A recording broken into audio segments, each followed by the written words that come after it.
3절에서 8절 말씀.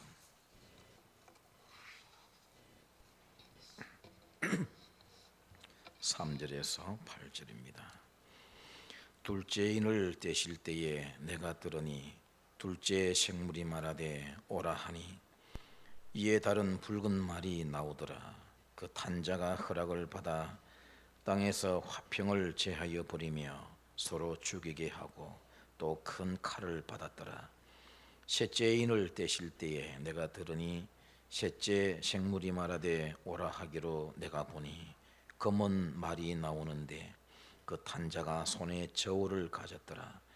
내가 내 생물 사이로부터 나는 듯한 음성을 들으니 이르되 한 데나리온의 밀 한 되요 한 데나리온의 보리 석 되로다. 또 감람류와 포도주는 해치지 말라 하더라. 넷째 인을 떼실 때에 내가 넷째 생물의 음성을 들으니 말하되 오라 하기로 같이 합니다. 내가 봄에 청황색 말이 나오는데 그 탄자의 이름은 사망이니 음부가 그 뒤를 따르더라. 그들이 땅 4분의 1의 권세를 얻어 금과 흉령과 사망과 땅의 짐승들로서 죽이더라. 지난주 첫째 인에 이어서 오늘은 둘째 인에서 넷째 인 뗄 때 일어나는 일들을 잠시 보려 합니다. 인을 떼시는 분은 어린 양이신 예수 그리스도십니다. 하나님의 오른손에 있는 두루마리를 받아서 이제 두 번째 인을 떼시게 되는데, 자, 두 번째 인을 뗄 때 무슨 색깔 말이 나와요? 4절에 붉은 말이 나오더라. 자, 첫째 인을 떼실 때는 흰 말이 나왔다 그랬는데 붉은 말이 둘째 인에 나왔어요. 자, 붉은색 하면 뭐가 떠오릅니까?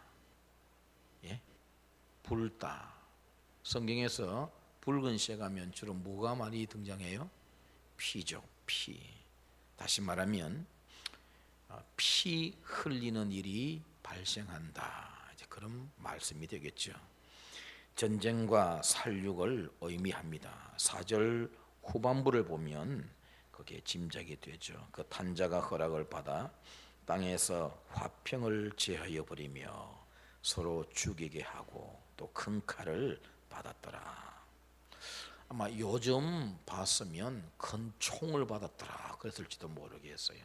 2000년 전이니까 전쟁에 칼로 서로 죽이는 이와 같은 현상을 나타내는 거죠. 보니 화평을 제한대요. 화평을 제한다. 그 말은 뭐예요? 그동안 서로 평화롭게 지냈는데 이 화평을 깨어버린다는 거죠. 평화조약을 깨어버리고 서로 친밀하게 지내던 관계를 깨어버리니, 왜 깨요 여러분? 싸우기 위해서 깨우죠. 깨지 않습니까? 화평을 제한다는 말은 너와 나 끝이야. 이제 우리 사이엔 싸움밖에 없어. 그래서 전쟁과 살육에 대한 재앙을 말씀을 하는 겁니다. 그런데 허락을 받아, 이 말씀이 또 있어요. 4절에 보면 이 말탄자가 허락을 받아서 이렇게 한다. 누구의 허락을 받아요? 당연히 하나님의 허락을 받는 거죠. 여러분, 전쟁도 하나님의 허락하에 이루어지고 있다는 사실을 아셔야 됩니다. 세상에 있는 모든 일들은 다 하나님의 허락하에 이루어지고 있다는 거죠. 예수님께서 하신 말씀 기억합니까? 하나님이 허락하지 아니하시면 참새 한 마리도 땅에 떨어지지 않는다 그랬어요. 욥기서에 보게 되어지면은 사탄이 얼마나 욥을 시기합니까? 어떻게 하든 욥을 좀 해하려고, 그의 믿음을 좀 잃게 만들어 보려고 하는데 잘 안 되죠.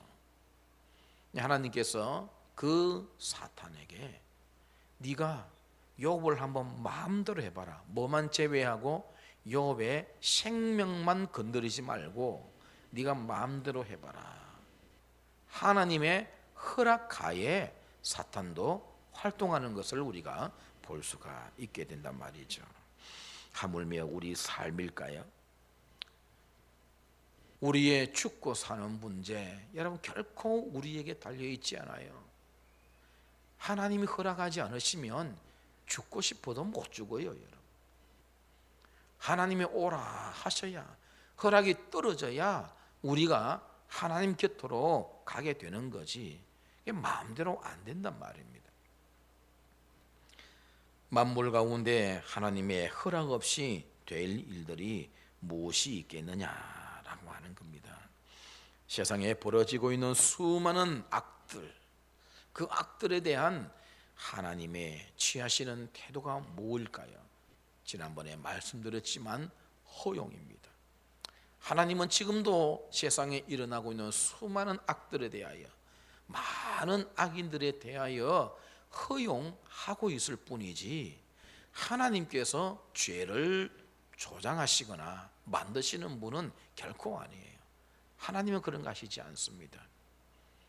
그래서 내버려 두고 있는, 그냥 허용해 주고 있는, 언젠가 한꺼번에 모아서 알곡은 천국 곳간에 드리고 나머지 가라지는 전부 불태워버리는, 그때까지는 가만히 두라고 말씀하셨듯이 하나님이 그냥 허용해 주시는 그와 같은 시간 속에 우리 모두가 살아가고 있다라고 하는 겁니다. 이를 다른 말로 표현하면요, 하나님은 우리의 모든 것을 아신다는 뜻도 돼요. 다 알고 계세요. 그분 앞에 우리가 뭘 숨길 수 있겠나라고 하는 겁니다. 오늘 예배 드리시는 여러분, 여러분의 모든 삶이 하나님의 허락하에 이루어지고 있다는 사실을 놓치지 마시기 바랍니다. 그러기에 우리는 그 하나님의 허락하에 오늘도 호흡하고 있고, 직장 다니고, 집에 들어왔다가 나가기도 하고, 운전해서 목적지까지 갔다 오기도 하고, 우린 다 그렇게 살아가고 있는 중입니다. 하나님의 일거수일투족을 다 보시는 그 하나님 앞에서 우리 자신들이 노출되어 있다는 것을 기억하고 하나님 앞에 바르게 살아가는 저와 여러분이 되어야 될 줄 믿습니다. 세 번째 인이에요. 무슨 색깔 말이 나옵니까? 세 번째 인을 뗄 때 요절에 보니까 검은 말이 나와요. 이 검은 색은 기근을 의미하고 있습니다. 그 5절에 보면은 이제 그런 말씀이 있어요. 그 탄자가 손에 뭘 가져요? 저울을 가졌대요. 내가 내 생물 사이로부터 나는 듯한 음성을 들은 이르되 한 데나리온이 밀 한 대요, 한 데나리온의 보리 석 대로다. 또 감람류와 포도주는 해치지 말라 하더라. 이 검은 말을 탄 자의 손에 저울이 있대요. 저울은 다는 겁니다. 그죠? 다는 기능을 하고 있는 기계지 않습니까? 앞에 전쟁이 있었어요. 보통 전쟁이 끝나고 나면은 기근이 와요. 먹을 거 다 빼앗기고, 특별히 전쟁하는 군사들에게 식량을 보급해 줘야 되니까 얼마나 많은 백성들의 그 먹을 양식들이 군인들 손으로 다 가느냐 말이에요. 그러니 이 전쟁 통해서 엄청난 살육이 일어나고 난 다음에 찾아오는 게 기근이 찾아오는 겁니다.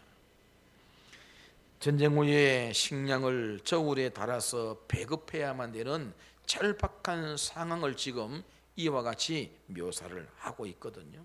여러분, 저울이 등장한다는 말 자체가 풍족하지 않다는 거잖아요.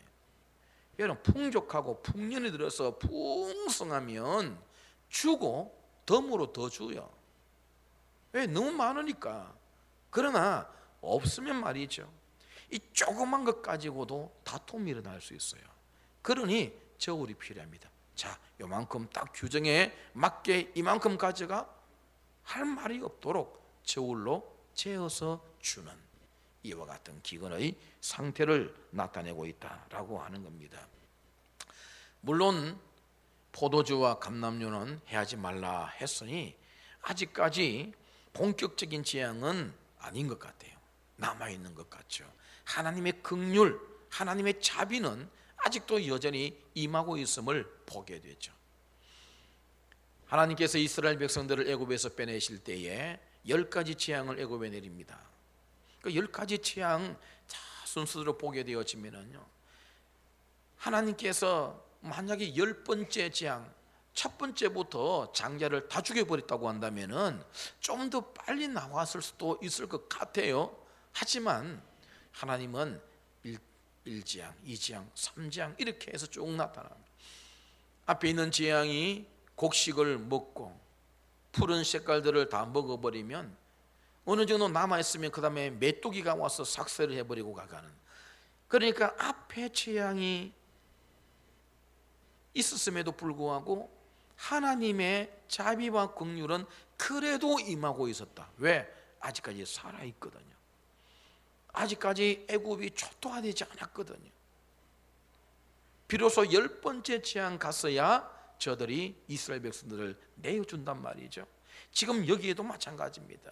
심각한 기는 식량난을 겪고 있지만 그래도 아직 본격적인 재앙은 아니다라고 하는 것을 나타내고 있죠. 거래된 내용 보세요. 한 데나리온의 밀 한 대, 한 데나리온의 보리석 대. 이 표현은 그 당시 통용되어지던 금액의 12배 내지 16배 가격입니다. 엄청나게 많아요. 평소에 우리가 1,000원이면 살 수 있는 그 식량을 이 기근 때는 12,000원, 16,000원 줘야 된단 말이에요. 12배에서 16배까지 불려서 받게 되어지는, 그만큼 식량난을 겪고 있는 이와 같은 상태를 말씀하고 있어요. 지금 우리는 별로 그다지 먹고 사는데 어려움이 없는 것 같죠. 여러분 삼시세끼 다 드시잖아요. 밥을 먹든 빵을 먹든 과일을 먹든, 아니면 내가 다이어트해서 안 먹지, 우리는 먹을 조건은 다 거의 다 갖추고 있지 않습니까? 그러나 우리가 먹는다고 다 됐습니까? 지금 이 세계는 우리나라 인구의 몇 배에 달하는 많은 사람들이 기근과 기아로 허덕이고 있습니다. 아프리카에 얼마나 많은 사람들이 굶주리고 있나요? 우리가 TV에 한 번씩 그 공익 광고를 보게 되어지면 그 NGO에서 좀 후원해 달라는 광고를 내지 않습니까? 그 굶어가는 아이, 병든 아이를 품에 안고 이 아이를 살려달라며 이 시청하는 사람들에게 당신이 주는 얼마가 이 아이의 한 달 식량비가 된다는 이러한 문구를 넣어서 그걸 사람들에게 도움을 요청하는 걸 보지 않습니까? 우리나라 인구보다 훨씬 많은 사람들이 기아에 허덕이고 있다는 사실을 기억하세요. 앞서 말씀드렸지만 계시록에 나오는 이 모든 재앙들은 말이죠, 어느 시점에 갑자기거나 몰아서 일어나는 것이 아니라 예수님이 오신 초림 때부터 예수님이 다시 오실 재림 때까지 전 과정 속에 일어나는 일들이에요. 그래 전쟁이 일어났다가 멈췄다가 또 일어났다가 멈추고, 그런 역사가 계속 진행되어 오고 있고, 기근이 계속해서 이곳에 있다가 저곳에 있다가 끊임없이 지구촌에 굶주리고 있는 사람들이 생겨나는 것을 보게 되지 않습니까? 여러분, 평화롭게 살아가고 있고 그래도 새끼를 먹을 수 있는 조건이 갖추어져 있음에 감사하며 사시기를 바랍니다. 그렇지 못한 사람들이 너무나 지구촌에 많습니다. 네 번째 볼까요? 네 번째 이럴 때실 때 어떤 색깔의 말이 나옵니까? 8절에 보니까 청황색 말이 등장을 해요. 청황색 말은 8절에서 말씀하는 바대로 사망을 의미합니다. 사망과 음부가 권세를 얻어서 금과 흉령과 사망과 땅의 짐승들로 죽이더라. 앞에 심판이 요약되고 있는 것을 봅니다. 금은 전쟁, 흉년은 기근 말하거든요. 그러니 앞에 그것들을 말씀하고 있어요. 그런데 여기 나타나는 금과 흉년과 사망과 땅의 짐승들, 이 네 가지를 말씀하는데 구약에 이미 기록된 이 말씀이 있습니다. 자, 화면을 보십니다. 에스겔 14장 21절 한번 같이 읽어볼게요. 에스겔 14장 21절 시작. 내가 나의 네 가지 중한 벌, 곧 칼과 기근과 사나운 짐승과 전염병을 예루살렘에 함께 내려 사람과 짐승을 그 중에서 끊으리니 그 해가 더욱 심하지 아니하겠느냐. 오늘 본문의 네 가지와 에스겔 14장 21절에 있는 네 가지가 사실은 같은 재앙이에요. 그런데 한 가지만 달리 기록되고 있죠. 오늘 본문 8절에 기록되고 있는 여기 사망을 에스겔 14장 21절에서는 전염병으로 묘사하고 있습니다. 전염병으로. 다시 말하면 전염병, 온역을 말씀해요. 자, 전쟁, 기근, 그리고 온역, 전염병. 생각나는 게 없습니까? 예수님께서 말세에 대한 징조를 말씀하실 때 처음에 적그리스도가 나타난다. 그 다음에 전쟁과 자체의 기근과 지진이 있고 온역이 있을 것이다. 주님의 말씀의 순서에도 이렇게 되어 있는 것을 보게 돼요.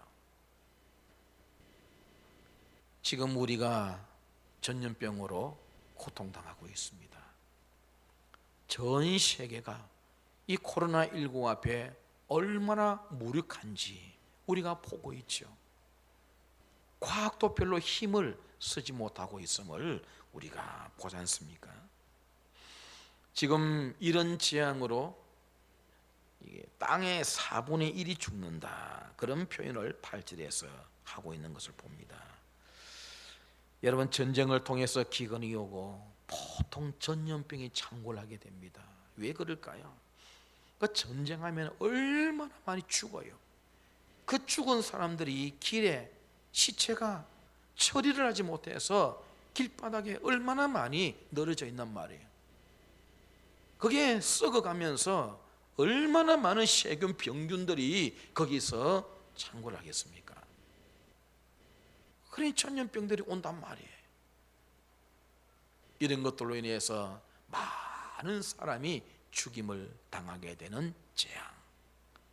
지난 2000년 역사 가운데, 주님 오시고 이후로 2000년이 지난 이 역사 가운데 얼마나 많은 지구촌에 이런 온역 전염병으로 인해서 많은 사람이 목숨을 잃었어요. 중세시대는 저 유럽을 휩쓸었던 흑사병, 일명 페스트라고 하는 이 흑사병으로 인해서 유럽 인구의 3분의 1이 죽었습니다. 대단하지 않습니까? 엄청난 인구가 그 전염병, 흑사병으로 다 죽었어요. 그 뒤에도 아주 이런 의학이 발달하지 못했을 때에 콜레라, 이런 질병들로 인해서 얼마나 많은 사람이 죽어 나갔습니까? 얼마 전에도 신종플루, 사스, 이런 것들로 인해서 온 세계가 몸살을 앓는 그런 일들이 있었단 말이죠. 여러분, 짐작컨대 지금 코로나19의 백신과 치료제가 개발되어서 우리가 이 코로나19에서 자유로워질 그날이 진짜 오기를 기대합니다. 그런데 그렇게 되었다고 해서 다시는 이 땅에 전염병이 안 올까요? 새로운 전염병이 또 찾아올 가능성이 거의 99.9% 아닐까요? 하나가 사라지면 또 다른 것이 나타나서 우리가 지금도 겁내는 게 뭐예요? 이 코로나19가 변종, 그런 뉴스가 있었지 않습니까? 8배나 속도가 더 빠른 이런 변종이 일어나면요, 의학계는 허무해 버립니다. 왜? 코로나19에 맞추어서 개발하고 있는데, 약을 개발하고 있는데 변종이 나타나 버리면은 이 개발에도 소용이 없어져 버리거든요. 그러니 그동안에 천문학적인 숫자로 돈으로 이렇게 이걸 개발했던 그 제약회사며 과학계, 의학계가 손놔버리죠. 아이고 이건 안 되겠다. 전염병이 무서운 겁니다. 여러분, 코로나19가 하루바삐 좀 우리에게서 멀어져 가든지 아니면 백신도 개발되고 치료제도 개발되어져서 좀 우리가 감기처럼 저희 걸리면은 병원에 가고 백신 맞고 걸리면은 치료받고 이렇게 되어지는 그 날이 올 수 있도록 기도 많이 하시기 바랍니다. 전염병이 무서운 거지 않습니까? 그런데 오늘 이 본문에도 주목할 게 있어요. 이 말탄자가 권세를 얻어서 이걸 한대요. 그럼 이 권세는 누가 줍니까? 하나님이 줍니다. 우리가 이런 말씀들에 귀를 기울이고 하나님 앞에 겸비해야 돼요. 사람이 만물 앞에 큰 소리 칠 수 있는 존재라 할지라도 하나님 앞에서는 아닙니다. 최첨단 과학을 자랑해도 하나님 앞에서는 아니에요. 아무리 우리 인간의 지혜가 출중한다고 할지라도 하나님 앞에서는 아무것도 아닌 거예요. 하나님이 허락하시고 하나님이 권세를 주셔야 이 모든 것들이 이루어지고 있다고 한다면, 여러분, 모든 건 누가 지고 있다고요? 하나님이 지고 계십니다. 그래서 세상이며 과학이며 의학이며 모든 사람들은 하나님 앞에 무릎 꿇어야 돼요. 겸손해야 돼요. 교만해선 아무것도 얻을 게 없단 말이죠. 여러분, 자연의 힘은 하나님의 힘 아닙니까? 하나님께서 자연 한번 건드리시면 세상에 나만 날 것이 뭐가 있겠습니까? 핵무기가 곳곳에서 뻥뻥 터집니다. 그걸 대비해서 지하 수백 미터 아래에 생활 공간을 만들어 놓고 벙커를 만들어 놓아서 그 안에 들어가서 여기저기 터지는 그 수많은 핵무기에서 살아났다고 합시다. 다 됐을까요? 하나님께서 그 수백 미터 아래 있는 그 벙커가 있는 그곳을 지진으로 흔들어 버리면 어떻게 될까요? 그게 끝난 거죠. 그래 되면 하나님을 두려워해야 돼요. 지금 대한민국 사람들이 하나님을 두려워하지 않는, 그 하나님을 섬기고 믿는 자들을 조롱하는 이와 같은 일들이 많이 벌어지고 있는 게 안타까울 뿐입니다. 하나님 한번 입김 부시면 날아가지 않을 재간이 있겠습니까, 여러분? 그럼에도 불구하고 우리 믿는 자들은 그런 일이 일어나지 않도록 엎드려 중보하고 이 백성들을 살려주시고 이 백성들에게 평화를 달라고 기도해야 될 줄 믿습니다. 그런 책임을 우리가 하나님께로부터 받은 것 아니겠습니까? 이 모든 것을 고치는 힘은 과학의 힘 아니요, 사람의 지혜 절대 아닙니다. 하나님에게 달려 있어요. 그래서 하나님께 주신 이 말씀 하나를 한번 같이 읽어보고자 합니다. 역대하 7장 14절 말씀입니다. 같이 읽어보죠. 시작. 내 이름으로 일컫는 내 백성 그들의 악한 길에서 떠나 스스로 낮추고 기도하여 내 얼굴을 찾으면 내가 하늘에서 듣고 그들의 죄를 사하고 그들의 땅을 고칠지라. 이 땅을 고칠 수 있는 유일한 분은 하나님뿐이십니다. 주의 백성들이 겸손하게 엎드리고 이 백성들을 위하여서 하나님 살려주십시오, 하나님 용서해 주십시오. 우리 주님 보세요. 십자가에 달려서 자신을 치고 찌르고 침뱉는 이런 자들을 위해서면 주여 저들을 용서해 주시옵소서. 저들이 하는 것을 알지 못하고 있습니다. 지금 이 땅 백성들도 하나님을 향해 큰 소리치고 도전하고 있지만 자기들이 무엇을 하는지 알고나 있을까요? 모르고 하죠. 우리의 기도는 하나님 저들 한번 치십시오가 아니라 주여 아무것도 모르는 저들 깨닫게 하시고 용서해 주옵소서 라는 기도를 우리가 해야 되는 겁니다. 불쌍하잖아요. 절대 우리가 사하고 고칠 것이 아니라 하나님이 사하시고 하나님이 고치신다 말씀하십니다. 그러므로 인간 세계에 일어나는 모든 문제의 답은 하나님이 가지고 계시고 하나님만이 해결할 수 있음을 믿습니다. 우리 모두 지금 이 땅에 일어나는 모든 문제에 대하여 하나님께 엎드리고 겸손하게 구해서 하나님이 주시는 자비와 긍휼로 문제가 해결되고 이 땅에 고침받는 축복이 있게 되기를 주님의 이름으로 축원을 드립니다.